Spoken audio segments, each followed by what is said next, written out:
I really do need that additional data. If it isn't my favorite almost a lab assisted. Recent scans of the tree have suggested that a significant portion of the interior is liquefied. Obviously, some small percentage of its internal workings is always liquid to allow for the transfer of nutrients and so forth, but this? Oh, I've never seen anything like it.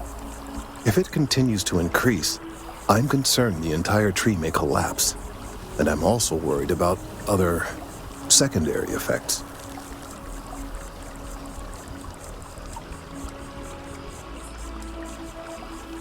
It's too soon to speculate. I'd very much like to see the additional data before I say more. If the time comes, I will certainly attempt to alert the appropriate people en masse. If I have more data, though, my concerns might carry some more weight. I appreciate your confidence. The sooner I have all the available data, the sooner I can make an assessment. So you do. Wonderful. I'll just take these, and we'll see what they have to tell us. All right. We'll just upload the data. Give it a moment.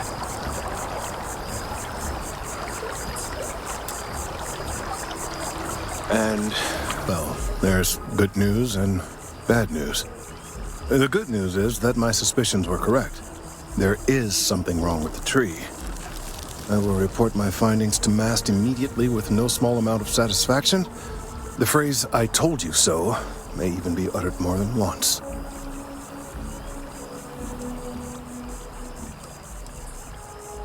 Well, from a certain point of view. In an, admittedly, somewhat selfish manner. The bad news, as it were, is that the internal composition of the tree is changing. In this particular case, the tree is now regularly emitting ultra-low frequency sound waves. They're nearly imperceptible now, but they're growing in strength.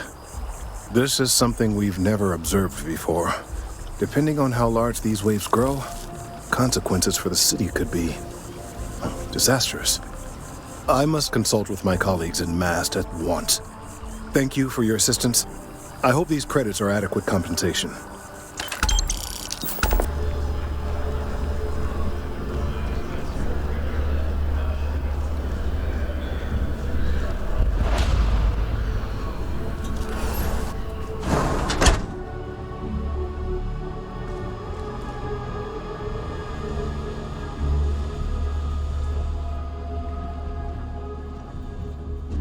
We offer only the best care in New Atlantis. If there's anything you need, please don't hesitate to ask. Welcome to Reliant. If you're in need of medical assistance or require supplies, I am sure we can accommodate you.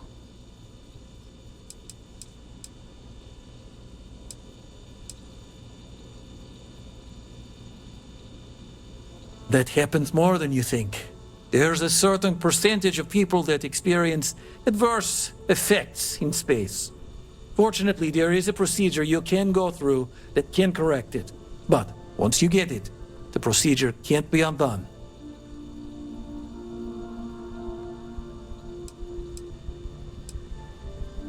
Take all the time you need. It's a big decision. Welcome to Reliant. If you're in need of medical assistance or require supplies, I am sure we can accommodate you.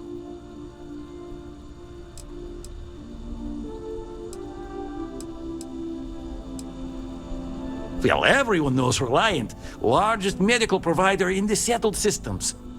They've spent decades advancing medical science with their research division, and have built an entire supply network to keep us all healthy. They've always been quite proud to work here.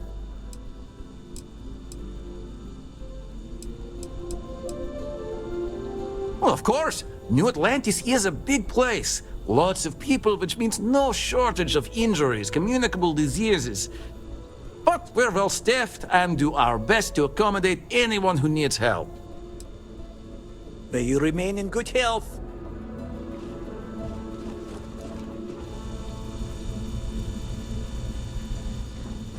Satisfied with your choice to join Constellation, Noel? It's a dream come true, Sarah. You know that. You've been an invaluable asset to the group, Noel. Ready to head out there? Or did you still need time on your own?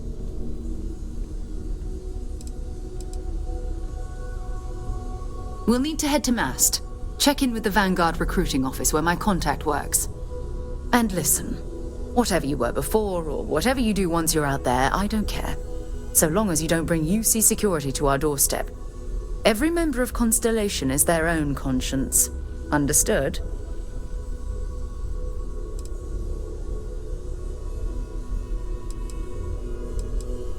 I mean, Constellation has a roster of members who haven't always been on the right side of their respective society. We're risk takers. Some of us have seen the inside of a jail cell more than once. If you join us, it means you're committed to our mission.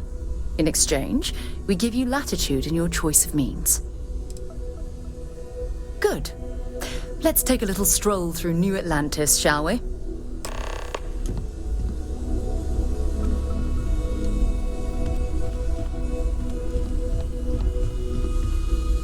We need to talk to John Tuala in Mast. When's the last time you went up to see Vladimir? Huh. Ask whatever you'd like. Why? Oh, I just...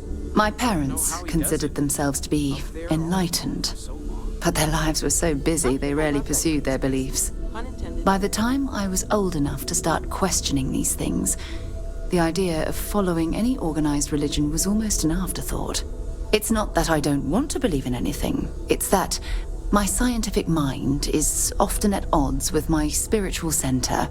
Having been out there, in the Starfield, seeing all those magnificent wonders with my own eyes, I need answers, not religious theory. I'm sorry if that disappoints you, but don't worry. While we're on this journey together, I fully intend to respect your religious beliefs. You mean, apart from being the chair of Constellation for the past 5 years? Well, let's see. I pride myself with my aptitude for astrodynamics, calculating optimal trajectories for grav jumping. That's been quite useful in the past.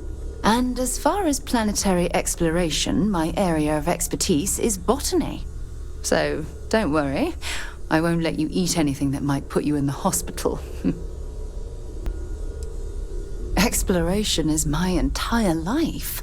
I consider it both a career and recreation.